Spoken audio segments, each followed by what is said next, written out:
Next tonight, a picture of something so obvious it has everyone saying, "How did you not see that?" Welcome to Watch Mojo, and today we're counting down our picks for the top 20 athletes who got caught cheating live. Cheats! For this list, we're looking at examples of all sorts of cheating acts in sports that happen to be caught on camera. We'll take a look at different professional athletes and the strategies they used. Some worse than others. Whatever corners these athletes tried cutting to make it to the finish line or win, they are fair game for our list. Number 20, Dwight Howard. During a game between the Atlanta Hawks and Houston Rockets, forward Paul Millsap immediately felt something strange as he was handed the ball during a free throw attempt. Millsap's telling him to look at the ball. Must be sticky. It was revealed to be a stickum, a glue-like substance once used by wide receivers and defensive backs to get a better grip when catching footballs. The culprit who was using stickum was Dwight Howard, who had touched the ball shortly before it was in the possession of Millsap. Although it is illegal to use in the NBA, he was neither fined nor reprimanded for his actions. He even went on record saying he had been using it for many years. Players, coaches, and media outlets couldn't even fathom the advantage it could give, why one would even use it in a sport like basketball, which probably explains why Howard came off scot-free. Is that disrespectful to the game? No, it's not that big of a deal, but you can't use sticking because other guys need the ball too. Number 19, Tony Romo. This one's kind of funny. After a run by Dallas Cowboys running back DeMarco Murray, which saw him get just short of getting the first down on a 3rd and 1, the officials and players were standing by, and in a very brief moment, Romo moved the ball forward on the line with his foot. But he wasn't fooling anyone, and the ball was quickly placed back at its original spot. See, Tony Romo gave it a little foot wedge there. Speaking on the incident after the game, Romo jokingly claimed that he was hoping that no one would see it. And then he said he actually slipped. Kidding or not, we hope it was all in good fun. Number 18, Martin McSorley. In Game 2 of the 1993 Stanley Cup Final, the Montreal Canadiens' then head coach Jacques Demers asked that LA Kings defenseman Marty McSorley's hockey stick be inspected, claiming it to be illegal. And right now, we're going to have a measurement of a King stick. It's the stick of Marty McSorley. Upon inspection by the officials, this turned out to be the case, as the stick was curved beyond the limit set by the NHL. McSorley would receive a penalty for unsportsmanlike conduct. Many saw the incident as a turning point in the series, as the Canadiens scored on the ensuing power play, wound up winning that game and the subsequent 3 to hoist the Stanley Cup. While McSorley would admit wrongdoing, he also believed the Canadiens knew he was using an illegal stick beforehand, and that their call was planned. Number 17, Will Smith.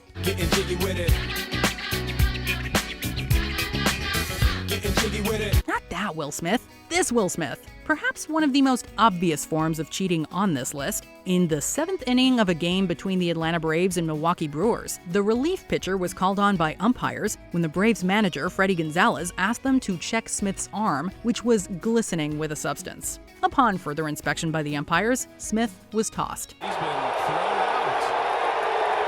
Will Smith has been ejected.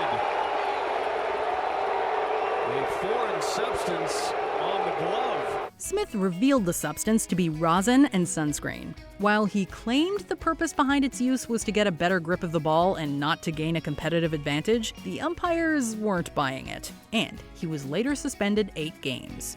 Number 16, the Houston Astros.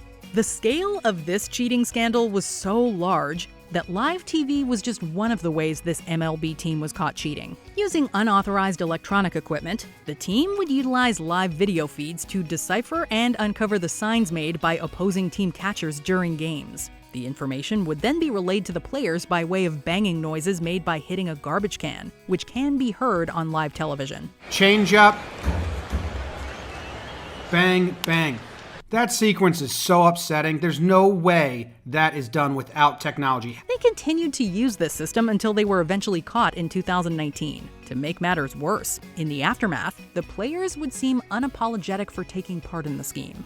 I am really sorry about the choices that were made by my team, by the organization, and by me.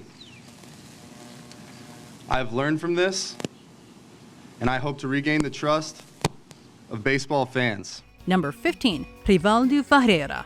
In this group match between Brazil and Turkey at the World Cup in 2002, Hakan Ünsal would kick the ball towards Rivaldo Ferreira. It hit his shin, but as Ferreira fell, he was clutching his face. Having already received a yellow card prior, Ünsal was sent off for the incident by the referee. Upon review by the World Cup's disciplinary committee, it was determined that Ferreira did indeed simulate being fouled, and was subsequently fined for his actions. Ferreira would even later admit to flopping, but noted that Ünsal should have been sent off regardless. Well, that's one way to deflect. Number 14. Simon Dyson. At the 2013 BMW Masters Tournament in Shanghai, Simon Dyson was caught using his ball to press down a spike mark in the line of a putt. He also didn't add a 2-shot penalty to his card, resulting in him signing off on a false score. He was later disqualified from the tournament for the move. So we reviewed the footage with Simon today, and there's no other option but to advise him that he was in breach of Rule 16(1)(a) for that action, and that does lead to disqualification. While fined $49,000 and initially sentenced to serve a 2-month suspension, it would later be changed to an 18-month probationary period. Although Dyson apologized, he didn't admit to any wrongdoing, calling the incident a, quote, accidental mistake. Number 13. Patrick Reed. There's nothing worse than a cheater who's cheated more than once. There have been several instances of foul play on the part of Reed, but this one might take the cake. During the third round of the Hero World Challenge in 2019, Patrick Reed can be seen practicing his swing in the bunker. But if one looks more closely, they can see that Reed is clearly attempting to clear sand in order to get a better shot in. This was his practice swing, and you can see when he took the club back, he definitely took some sand back behind it. Now you can ground the club there. He not only did it once, he did it twice. He was later penalized 2 strokes for his actions, but the whole incident just gave further justification as to why Reed is arguably one of the most disliked athletes in the sport of golf. Number 12. Vincenzo Nibali. Racing in the Vuelta a España in 2015, Italian cyclist Vincenzo Nibali got into some trouble when he crashed during the course. But that wasn't the only trouble he got caught up in during the race. In order to gain some ground and catch up to the peloton after crashing, Nibali would get hold of one of his team's cars, and he was towed through part of the race. Racers do this often, but as long as it's for not too long and it isn't to get ahead in the race. However, the footage showed Nibali was clearly trying to use this to his advantage. To no one's surprise, he was thrown out of the race. One really can't help but wonder how Nibali and the rest of his team thought they were going to get away with this with the cameras on. Number 11. Michael Pineda. When weather conditions are cold, athletes often resort to certain tactics to deal with the season's conditions. Wearing an extra layer of clothing, gloves, or even just putting a big old jacket over yourself when you're on the bench. But for Yankees pitcher Michael Pineda, his trick was to use pine tar. During a game against the Boston Red Sox, then team manager John Farrell spotted the substance on Pineda's neck. He was checked by the umpires, and when they discovered it to be pine tar, Pineda was ejected. And they're throwing him out of the game. It went to his neck, and he said there's something on his neck, so Pineda is being tossed. Pineda was suspended for 10 games. This is the past, I don't want to talk about that. So I know I'm making a mistake today, and that's it. Number 10. Sammy Sosa. Checking out that piece of lumber. They found something in there. And let's see what the rest of the crew can discover here. During a game between the Chicago Cubs and Tampa Bay Rays in 2003, in the bottom of the first inning, outfielder Sammy Sosa hit a ground ball so hard his bat snapped in half. Umpires investigated the pieces of the broken bat and noticed pieces of cork, a material that's banned in the MLB. Sosa was ejected, and he later claimed he chose the wrong bat during the game and that he only used it during practices. Sosa was suspended for 7 games, and many consider this to be another blemish on his otherwise impressive and Hall of Fame-worthy career. It's been a tough week for me. Once again, I just want to apologize to everybody up there that mistake that I make. Number 9. Luis Resto.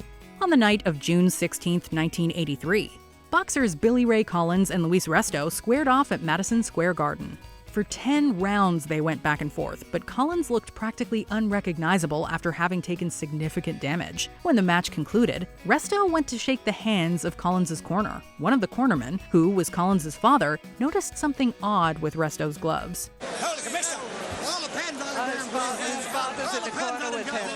He realized there was a lack of padding, and it was later confirmed by a referee. The New York State Athletic Commission went on to suspend Resto and his trainer, Carlos Lewis, and both men even served prison sentences as well.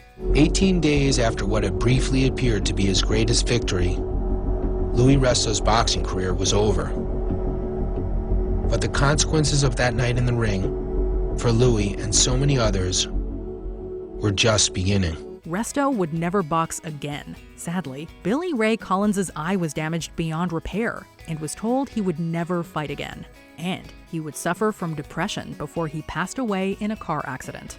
Number 8. Tom Williams.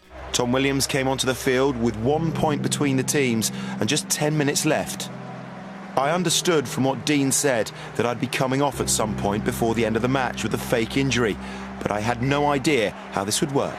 In the second half of the Heineken Cup quarterfinal match between Harlequins and Leinster, star Nick Evans injured his thigh and went to the bench. Soon after, Harlequins coach Dean Richard wanted to put his go-to player back in the game, but rules state that a player who's already been subbed cannot return to the field, unless they replace a player who suffered a blood injury. So, to get their man back on out there, they had teammate Tom Williams hide a blood capsule in his sock that was given to him, and then bite on said capsule to appear injured in order to make the switch. Spectators and viewers alike were stunned because no one had seen Williams actually sustain an injury. Who punched Tom Williams in the mouth? Tom Williams? Dubbed Bloodgate, suspensions and fines were given left and right when the scheme was uncovered. However, the most ridiculous and telling moment may have been when Williams winked at the bench during the incident. So much for being discreet. Number 7. Men's Australian cricket team.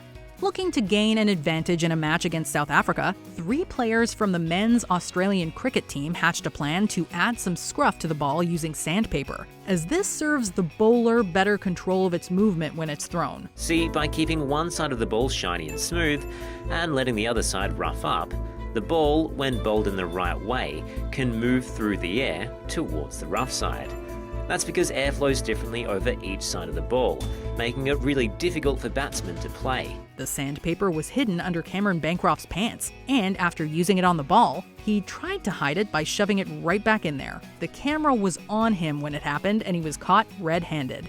Bancroft and the 2 other players, Steve Smith and David Warner, admitted their attempt to cheat. And while it was unsuccessful, it still remains an embarrassing and dark chapter in Australian sports history. I made a serious error of judgment, and I now understand the consequences. I am extremely disappointed and regret my actions.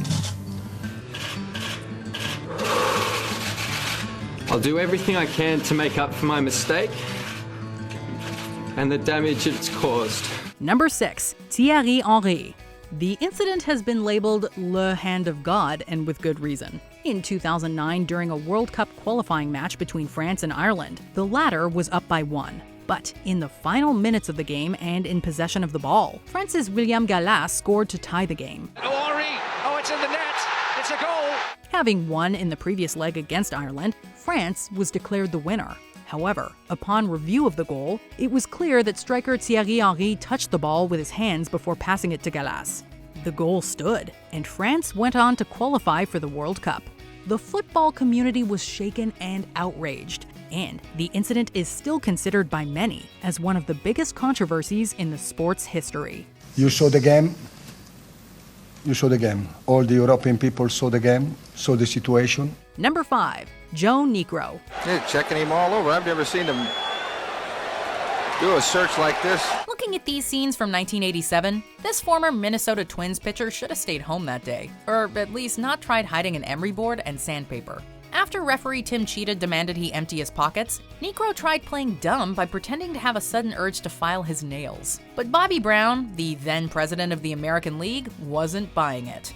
Niekro was handed a 10-game suspension, and all baseballs used in that game were removed, leading to his retirement soon after the incident. He's out of there. He's been kicked out of the game. Number 4. Nelson Piquet Jr. Formula One drivers put their lives in danger whenever they get behind the wheel, but certain risky maneuvers can still be suspicious. Case in point, the controversy involving the Renault F1 team at the 2008 Singapore Grand Prix, particularly Nelson Piquet Jr. and Fernando Alonso. On the 14th lap, Piquet's car hit the wall, allowing Alonso to win the race. According to Piquet, the event was a simple mishap. But was it really? Following an investigation by the FIA, it was determined that Renault had orchestrated everything. This led to an indefinite ban from FIA-sanctioned events for the team's managing director Flavio Briatore, who would also resign from his position, while Renault was given a 2-year suspended ban. How's your first week as team boss going? It can't get worse, can it? Number 3. Julie Miller. Despite her already impressive track record, Canadian triathlete Julie Miller surprised everyone by winning Ironman Canada 2015 in Whistler, BC. Though she'd won her division in the 2013 tournament, as well as winning her age group at the 2014 long course triathlon in China, none of her Ironman co-competitors actually saw her on the course in Whistler. According to many, she finished first without completing the entirety of the course, constituting serious misconduct. Following a thorough investigation, it was determined that Miller couldn't have possibly finished the course as quickly as she claimed to, and was therefore disqualified. Miller can keep denying everything, but she can't change the facts. Number 2. Women's badminton teams. 8 elite athletes who were deliberately and flagrantly losing their matches. Unfortunately, the Olympic Games have often been associated with cheating, whether through the use of illegal substances or other unsporting behavior. Take, for example, the Chinese badminton team at the 2012 Games in London. For a team that's usually a threat, they were seen committing numerous errors, such as deliberately hitting serves into the net. Despite many warnings from the referee, the Chinese team kept with their game plan, one that would be mimicked by the South Korean and Indonesian teams. The purpose of all this? To avoid getting drawn against stronger teams too early in the competition. Thankfully, the IOC disqualified them, though those in attendance did not get refunds. Depressing. I mean, who wants to sit through something like that? Before we continue, be sure to subscribe to our channel and ring the bell to get notified about our latest videos. You have the option to be notified for occasional videos or all of them. If you're on your phone, make sure you go into your settings and switch on notifications. Number 1. Diego Maradona. In June of 1986, during the World Cup quarterfinal match between England and Argentina, the score was still 0-0 in the 51st minute when Diego Maradona received the ball from midfield. He raised his left hand, making the ball deflect into the net. It's put back over the top, and Maradona has scored! In the absence of VAR, which would not appear in association football until decades later, referee Ali bin Nasser let the goal stand. Despite many protests and questions circling the incident, Maradona claimed the goal was scored by the, quote, hand of God, an expression that has since become legendary. Did you enjoy this video? Check out these other clips from WatchMojo, and be sure to subscribe and ring the bell to be notified about our latest videos.